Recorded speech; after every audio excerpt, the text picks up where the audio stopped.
منشایات کی کہانی۔ پولیتھین۔ جب سے میرے ننہیالی گاؤں کے قریب محکمہ آثار قدیمہ والوں نے ایک قدیم بستی دریافت کی تھی اور اخباروں میں اس کے بارے میں خبریں چھپنا شروع ہوئی تھیں، میں پہلی بار یہاں آیا تھا۔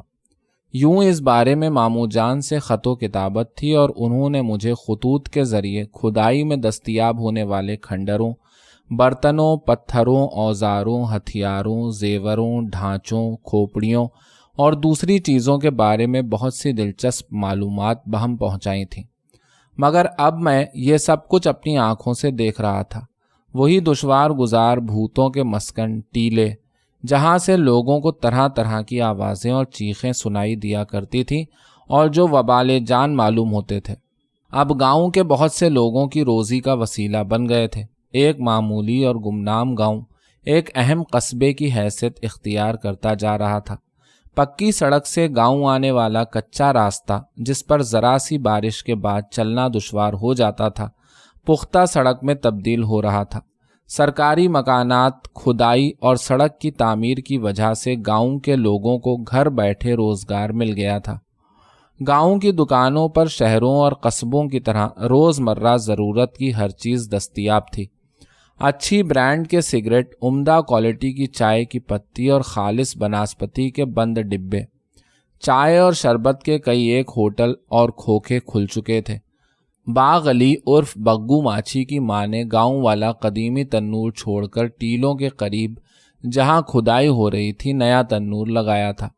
بغل میں رچھانی لیے ہاڑی سونی کے کارے پر خود کھیتوں اور گھروں میں جا کر حجامتیں بنانے والے عبداللہ نائی نے گاؤں سے باہر دکان کھول لی تھی اور ٹھنڈے پانی اور کھردرے ہاتھوں سے رگڑ رگڑ کر داڑھی مونڈنے کے بجائے اب وہ شیونگ اسٹک اور کریم استعمال کرنے لگا تھا، بلکہ شیو کرنے کے بعد پاؤڈر بھی لگاتا تھا۔ گاؤں میں اور بھی بہت سی تبدیلیاں آ چکی تھیں، مگر گلیاں اور نالیاں ابھی تک ناپختہ تھیں اور کیچڑ اور گوبر سے لت پت نظر آتی تھیں۔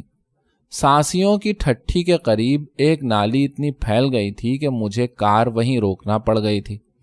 پہلے روز میں ٹیلوں کی سیر کرتا اور کھدائی کا کام دیکھتا رہا۔ اگرچہ پرانی بستی کے بارے میں ماموں جان کی خطوط میں لکھی گئی بعض قیاس آرائیاں ابھی تحقیق طلب تھیں، مگر زیادہ تر باتیں حقیقت پر مبنی معلوم ہوتی تھیں۔ ان کھنڈرات اور ان میں سے برآمد ہونے والی اشیاء کی موہن جوداڑو اور ہڑپا سے ملنے والی چیزوں سے گہری مماثلت تھی۔ انہی کی طرح کے ہوادار اور پختہ مکانات جن میں غسل خانے موجود تھے، گلیاں سیدھی اور نالیاں پختہ تھیں۔ روزمرہ ضرورت کی چیزوں اور زرعی آلات میں بھی مشابہت تھی۔ ایک قلعہ نما حویلی کے کھنڈرات سے اندازہ ہوتا تھا کہ وہاں کوئی راجا یا سردار رہتا تھا۔ غالباً یہ بستی کسی زمانے میں اس علاقے میں مرکزی حیثیت رکھتی ہوگی۔ آثار سے پتہ چل رہا تھا کہ اگرچہ ان لوگوں کا بنیادی پیشہ کھیتی باڑی اور مویشی پالنا تھا، مگر وہ بہت سے دوسرے پیشے اور ہنر جانتے تھے۔ وہ فنون لطیفہ سے بھی واقف تھے، خصوصاً رقص، موسیقی، مجسمہ سازی، ظروف سازی، شاعری اور تحریر و تعمیر سے گہری دلچسپی رکھتے تھے۔ میں نے محکمہ آثار قدیمہ کے کارندوں سے ملاقات کی، اینتھروپولوجی کے ایک ماہر سے بھی تبادلہ خیالات کیا، جس سے اندازہ ہوا کہ اس بستی کے لوگ خوشحالی اور امن و چین کی زندگی گزار رہے تھے۔ وہ اپنے عہد کے اعتبار سے خاصی ترقی یافتہ تہذیب اور ثقافت کے وارث تھے۔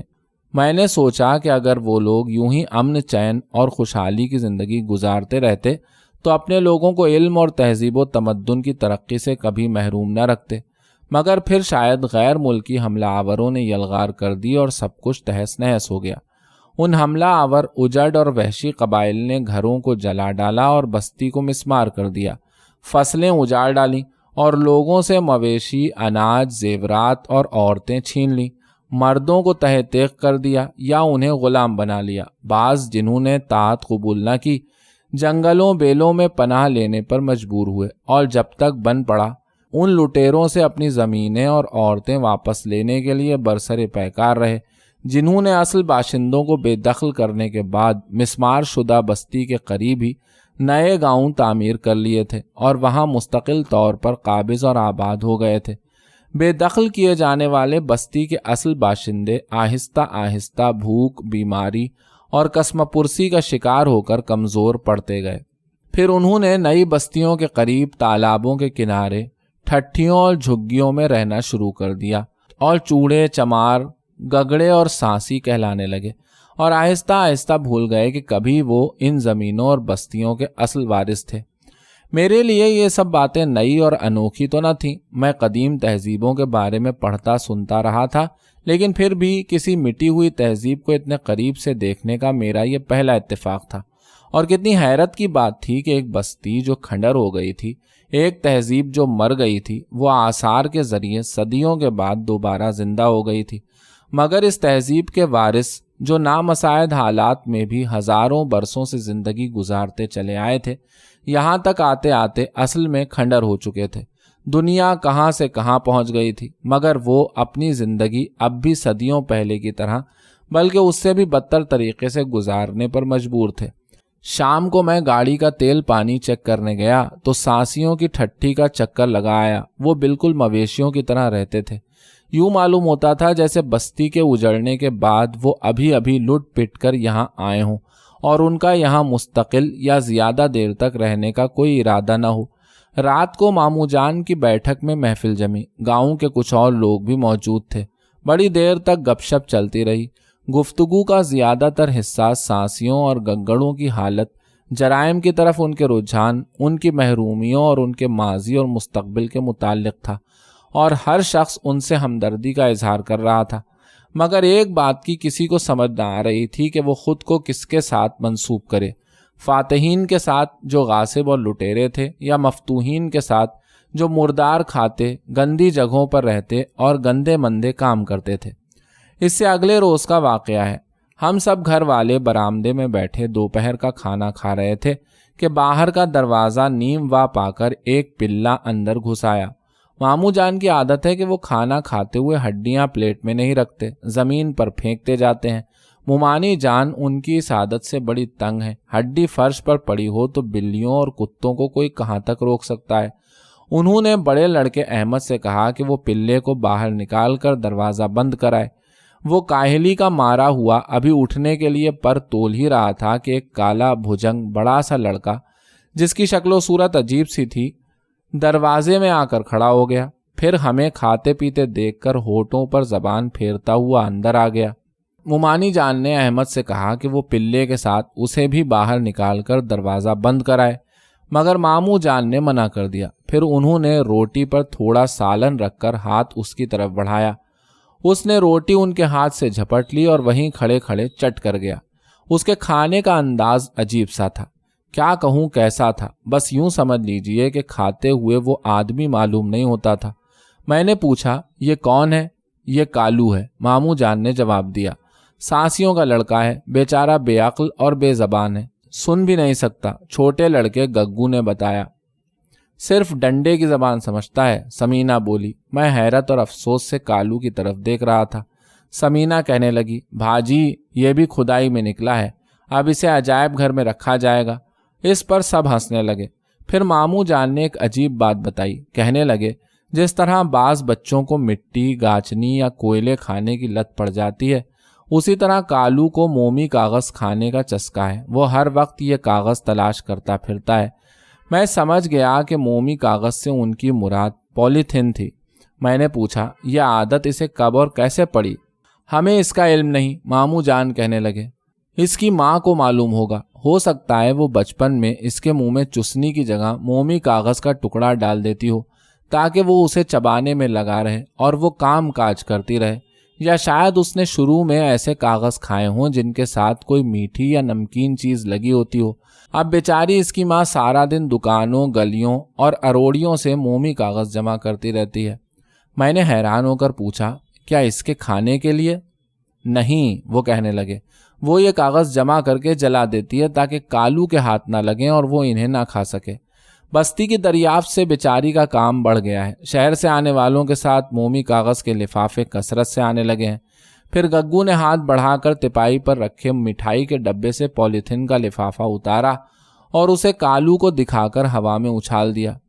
پیڈسٹل فین کی ہوا سے پولیتھین کا خالی لفافہ صحن میں دور تک اڑتا چلا گیا۔ کالو لفافے کی طرف یوں لپکا جیسے کیا بتاؤں کیسے، توبہ توبہ کرنی چاہیے اور رب سچے کی قدرتوں سے ڈرتے رہنا چاہیے۔ آخر اس نے لفافہ پکڑ لیا اور اسے دانتوں سے کاٹ کاٹ کر یوں چبانے لگا جیسے چوئنگم اور ببل گم چباتے ہیں۔ اس بیچارے کو پیٹ بھرنے کے لیے کچھ نہیں ملتا، اس لیے ایسا کرتا ہے۔ میں نے کہا، اس کا پیٹ، مومانی بولی، اندھا کنواں ہے، کوئی کیسے بھر سکتا ہے؟ ہاں بھاجی، سمینہ کہنے لگی، اسے کھانے کے لیے جتنا دیتے جاؤ یہ کھاتا چلا جاتا ہے، کبھی سیر نہیں ہوتا۔ خواہ کتنی روٹیاں ہوں، آخر کار کھانا ختم ہو سکتا ہے مگر اس کا پیٹ نہیں بھر سکتا۔ عجیب بات ہے، میں نے کہا، مجھے تو یہ کوئی بیماری معلوم ہوتی ہے۔ کیوں ماموں جان؟ ماموں جان کے اندر کا طبیب جاگ پڑا، کہنے لگے، ہاں ایک مرض ہوتا ہے، یونانی طب میں اسے بولیموس کہتے ہیں۔ جول بقر یعنی بیل کی بھوک اور جول کلب یعنی کتے کی بھوک بھی اسی کے مختلف نام ہیں۔ اس میں نہ مٹنے والی بھوک لگتی ہے، مریض کو بھوک کا ہوکا ہوتا ہے، معدے کی مزمن سوزش سے بھی بار بار غذا کی خواہش پیدا ہوتی ہے۔ کہیں ایسا تو نہیں، میں نے کہا، کہ کئی صدیوں کی بھوک اس کے اندر جمع ہو گئی ہو؟ بھوک کا مرض جب نسل در نسل چلتا کرونک ہو جاتا اور آدمی کے خمیر میں شامل ہو جاتا ہے تو شکلیں بدل بدل کر انوکھے طریقوں سے اپنا اظہار کرتا ہے۔ بھاجی کی باتیں سن کر میری بھوک بھی مر گئی ہے، سمینہ کہنے لگی۔ ابا جی، آپ اس کا علاج کریں نا۔ اس کا کوئی علاج نہیں، ماموں جان نے کہا، اسے پرہیز کی ضرورت ہے جو وہ کر نہیں سکتا۔ علاج تو انسانوں کا ہوتا ہے، مومانی بولی، یہ آدمی تھوڑی ہے، اللہ نے عجیب مخلوق پیدا کی ہے۔ مجھے تو یہ آدمی کی جون میں راکشس نظر آتا ہے جو اس گاؤں کی ہر چیز کو کھا جائے گا اور قحط پیدا کر دے گا۔ اس کا پیٹ دیکھ رہے ہو، پورا دوزخ ہے۔ مجھے تو یہ پولیتھین کے لفافوں سے بھرا ہوا لگتا ہے، احمد نے کہا۔ اس پر پھر سب ہنسنے لگے۔ پھر گگو نے ڈنڈا لے کر پلے اور کالو کو باہر نکال دیا اور کنڈی لگا دی۔ اس کے بعد میں اپنے آبائی گاؤں کے لیے روانہ ہو گیا۔ 2-1 روز وہاں قیام کیا، پھر واپس شہر آ گیا۔ مگر میں جب بھی بازار جاتا اور دکاندار مجھے ڈبل روٹی، انڈے، دودھ کے پیکٹ اور دوسرا سودا سلف پولیتھین کے لفافوں میں ڈال کر دیتے، مجھے کالو یاد آ جاتا اور میں سوچتا، غنیمت ہے کہ وہ گاؤں میں رہتا ہے جہاں پولیتھین کے لفافے نسبتاً کم استعمال ہوتے ہیں۔ اگر وہ شہر میں ہوتا جہاں اب ہر چیز پولیتھین کے لفافوں میں ملتی ہے تو پتہ نہیں پولیتھین کھا کھا کر اس کا کیا حال ہوتا۔ پھر میں نے پولیتھین کی ماہیت اور کیمسٹری جاننے کی کوشش کی۔ دراصل میں جاننا چاہتا تھا کہ یہ کس حد تک نقصان دہ ہے، مگر مجھے کچھ زیادہ معلومات حاصل نہ ہو سکیں۔ میں نے اس سلسلے میں اپنے 2-1 ڈاکٹر دوستوں سے بھی دریافت کیا کہ پولیتھین کھاتے رہنے سے آدمی کو کیا اور کتنا نقصان پہنچ سکتا ہے، مگر انہوں نے کبھی اس انوکھی غذا کے بارے میں کسی کتاب میں پڑھا ہوتا تو مجھے کوئی ڈھنگ کا جواب دیتے۔ پھر آہستہ آہستہ مجھے یہ واقعہ بھول گیا۔ ویسے بھی میں نے یاد رکھ کر کیا کرنا تھا؟ میں کالو کی کیا مدد کر سکتا اور اسے پولیتھین کھانے سے کیسے روک سکتا تھا؟ اس طرح 1-2 سال کا عرصہ گزر گیا۔ ابھی چند روز ہوئے ماموں جان ہمارے پاس آئے تھے۔ رات کو ہم دیر تک بیٹھے گپ شپ کرتے رہے۔ کھدائی سے مزید دستیاب ہونے والی چیزوں، گاؤں میں پیدا ہونے والی تبدیلیوں، رشتہ داروں کے لڑائی جھگڑوں اور گھریلو مسائل پر باتیں ہوتی رہیں۔ ماموں جان تھکے ہوئے تھے، میں انہیں آرام کرنے کا مشورہ دے کر جانے لگا تو اچانک مجھے کالو یاد آ گیا اور میں دوبارہ ان کے پاس بیٹھ گیا اور اس کی خیریت دریافت کی۔ مر گیا ہے، ماموں جان نے مختصر سا جواب دیا۔ اوہ، مجھے افسوس ہو رہا تھا۔ کب؟ کئی مہینے ہو گئے ہیں، ماموں جان نے جواب دیا۔ اچھا ہو گیا، اس کی ماں بہت تکلیف میں تھی، ہر وقت لفافے چنتی رہتی تھی۔ مجھے پہلے ہی ڈر تھا، میں نے کہا، وہ پلاسٹک کھا کر بیمار پڑ جائے گا اور جلد مر جائے گا۔ ہاں، وہ بولے، مرا تو وہ پلاسٹک کے لفافے کی وجہ سے ہی تھا، مگر کھا کر نہیں۔ کیسے؟ بجلی کے کھمبے پر اسے پلاسٹک کا لفافہ نظر آیا جو ہوا سے اڑ کر وہاں اٹک گیا تھا۔ وہ کھمبے پر چڑھ گیا اور بجلی کا شوق لگنے سے مر گیا۔ میں نے خود تو نہیں دیکھا، مگر لوگ بتاتے ہیں کہ مرتے وقت بھی اس کے منہ میں مومی کاغذ کا ٹکڑا تھا۔